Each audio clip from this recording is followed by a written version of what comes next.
Welcome to Measurably Better Learning, the podcast built for learning and development professionals. Whether you're an instructional designer, L&D professional, or corporate leader, get ready for insights and ideas that will transform your approach to learning, training, and development. So let's dive in. Welcome to this episode of the Measurably Better podcast. I'm Miriam Taylor, and I'm here with my good friend and colleague, Dr. Jerry Zandstra. And we're continuing our series on the learning leader as. Today, we're talking about planning, strategic planning. It's a hot topic for learning leaders. I recently read a Brandon Hall, HR Outlook, and it listed 5 top priorities for learning leaders, and kind of woven throughout all of those is this whole thinking of long-range planning. But those topics were improving alignment between learning and business goals, improving analytics, improving learning experiences, and leveraging AI. And so, Easily done. right, What's next? exactly. Yeah. So I'm just going to throw that right over to you, Jerry, and say, what is your take on the importance of long-range planning when we think about like these priorities that so many learning leaders are saying are important? Yeah. I think the first thing, everybody's going to agree this is important, right? Nobody's going to say these things don't matter. Probably the greatest hindrance to them is the tyranny of the urgent. Yeah. It's literally finding time. And, you and I have been at this a while, and we know, our clients always want things quickly, and then there's a delay and this or that, or the SME doesn't really respond to you, or you don't get the feedback that you need. And so, it's a little bit like that, I Love Lucy show where the chocolates are coming down, right? That's the thing you're paying attention to. Nobody's looking at the system. The fire drill. Yeah, it's just a fire drill. And in the middle of a fire drill, it's really hard to carve out space and think. And to do strategic planning well, you need time to think. You need space to think. And structurally, many of our jobs aren't built that way. Definitely not. AI is coming at us like a freight train. Well, the freight train's already here. Yeah. And, thinking about the business, well, I don't know that I have time to think about the business. So finding a way to be strategic about thinking strategically is really hard to do. Sounds like a bad Seinfeld episode or something. Yeah. And it's not just do you or don't you have the skills. The first question is, do you have the time, and are you making time? And that's a place where you got to go clear your head and you got to think for a while.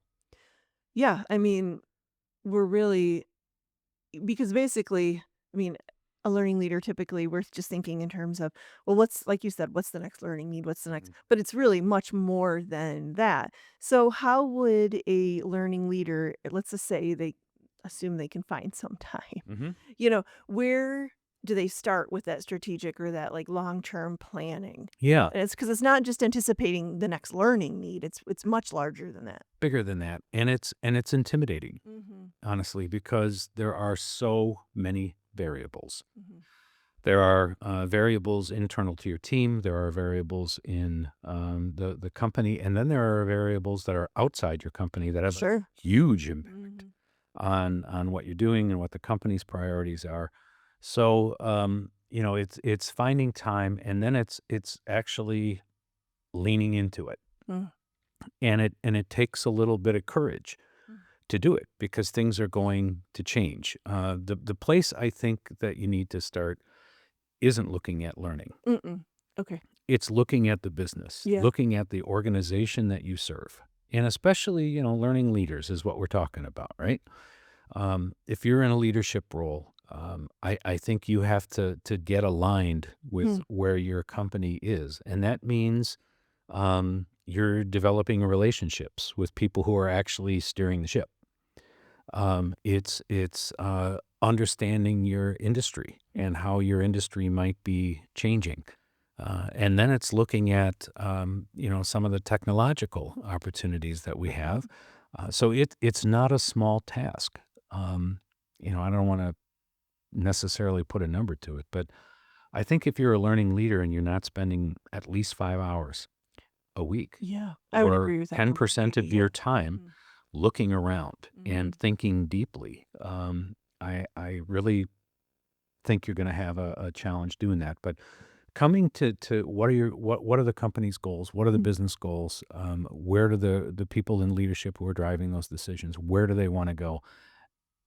Understanding that first, and then figuring out how you're going to point your part of the ship Right. in that direction. That's not easy.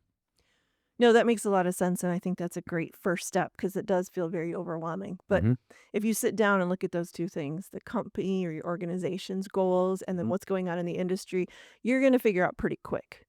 Now it doesn't mean it's an easy job, but it's going to become apparent fairly quickly what needs to happen or where you should be heading. It does, and the first time you do it, right, it just feels like you have 10 thumbs. Right. And you're looking at stuff, and thankfully you can run stuff through AI and say summarize this and make it Sure, explain it yeah. for me. But after a while, what you're looking at is trend lines more than anything else. You're looking for movement. And, all economic indicators work that way. You're really not looking at, X number of people in the United States are unemployed at a particular moment. You're really looking at, are you improving things or are things going in reverse? And then from that, you have to dive into the why. You have to dive into causality. And so understanding where you want to go, and then what are the impediments to doing that are particularly germane to learning, training, and development. Those are good things. Yeah, no, thank you. And so when we come back, we're going to look at this from a little different approach. So how do you begin, in a world that's changing? How do you plan in that kind of world? So we'll be back in a second. Imagine a world where every training session, every learning module, and every translated document is aligned with your company's unique goals and global ambitions. Welcome to Ingenuity, where we don't just talk about elevating your corporate learning, we make it happen. At Ingenuity, we understand the heart of your business is its people. That's why we specialize in creating custom learning solutions and translation services that are not just effective, but are designed specifically for your business's global needs. Let us show you how learning cannot be just better, but measurably better, with solutions tailored just for you. Learn more in the description below. Well, welcome back, everyone. As promised, we're going to just talk with Jerry about this world is changing very rapidly. Yeah. I mean, you throw out AI, but that's just one piece of it. So we talk about strategic planning or long-term planning. How do you even begin to do that in a world that changes so rapidly? Yeah, you have to commit to something, but not too deeply, right? It's a great non-answer. It is a non-answer, but Yeah. it's there are two mistakes you can make, I think, with long-range planning. One is to not do any of it. You're just tyranny of the urgent, and that's going to come back and bite you at some point. The other is to figure out the perfect spreadsheet. Yeah. And that's me. Sure, That's my sure. problem, right? Right. I figure out the perfect plan, and things keep changing, and I keep going, no, we just need to. It Yeah. For people that love to plan and love to organize and love to get everything in and bring order out of chaos, the chaos keeps changing. The source of the chaos keeps changing. And so the idea that you can do this once a year and nothing's going to change is false. And so the idea is to have a plan and don't be married to it. Be flexible in it but again, if you're not looking at your business and you're not looking at external factors, you won't understand the things that are impacting you and your plan. And that will catch up at It some will. point, and you'll look back in a year and go, wow, we did all these things that we planned, and boy, 6 months in, the whole thing shifted. Right. So that's a big part of it. Well, so what are, for our listeners who are maybe just beginning to do some long range planning, or maybe new in their positions, Yeah. right? What are some key elements to a good long range plan? Yeah. Very first thing is to understand deeply the current state. So, where are you? And not even where you want to go yet. Okay. Just start with where are you?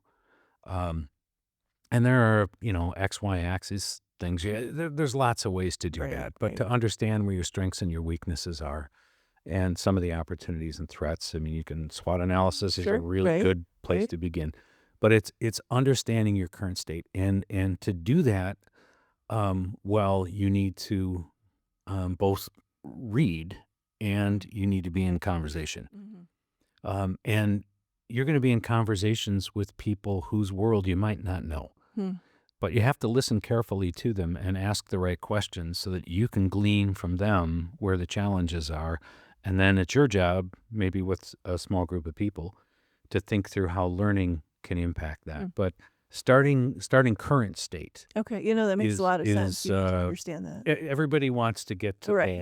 well, I shouldn't say that. That's my thing, right? I Well, want to get to the, but if you don't know where you are, it's really hard to figure out where you're going to go. Okay. Well, what are a couple other, I know we're bumping up against time, but what are a couple Yeah. other elements of a good long-term plan? Stakeholder involvement and leadership involvement. Yeah. Again, those relationships are fostered. You're asking people to share their time and insight, and they're very, very busy people, and they're getting pulled in 1,000 different directions. So do what you can to build those relationships, and then you'll have you'll have more middle management stakeholders. Your COO who has a problem with a manufacturing line they're trying to figure out, right? Getting alongside him or her and figuring out where you might be able to plug in and make that person a champion, I think is a really good spot. The third would be talent development. Sometimes we call this upskilling. Sure. We could think of it in stages, right? Onboarding for new people, and then upskilling people that are sort of set in one thing and they need to change, and then reskilling. There are some people that are highly skilled, but unfortunately, those skills are not necessarily the ones that you're going to need Right. in the coming year. And that all comes down to people. And really committing to the people in your organization that you're going to give them the opportunities. Not everyone's going to learn. Right. Not everyone's going to accept it. Right. Some people are going to go, didn't sign up for this, Right. not interested. But there are many, many good people that that really want to learn and really want to be part of it. And finding opportunities to figure out where they are, where they need to be, the gap, and then how you address it. And then finally, technology. I mean, we're going to talk more in a coming podcast about technology, but the technological changes are stunning. And that timeline has gone from year over year to month over month to week over week now. Yeah, for sure. And there are some big upskilling and reskilling things that need to happen in our teams, learning teams, and in our broader community related to the tech that's coming at us.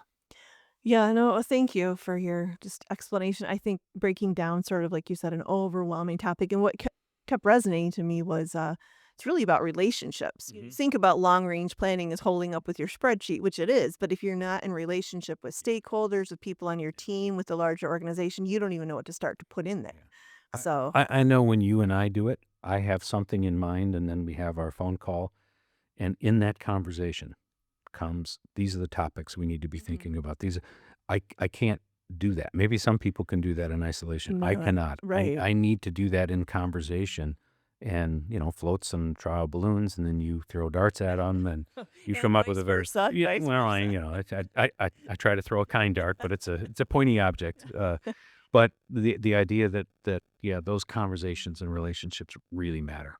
Yeah, absolutely. Well, thank you for your time, Jerry. I really appreciate it. Before we wrap up the show, if you're looking to dive deeper, we've got tons of free downloads, L&D resources, and details about upcoming webinars that you won't want to miss. They're found in the episode description. Plus, if you ever want to chat with either one of us, now's your chance. You can find links in the episode description to connect directly with Miriam or me. We're here to answer your questions and to discuss all things learning and development.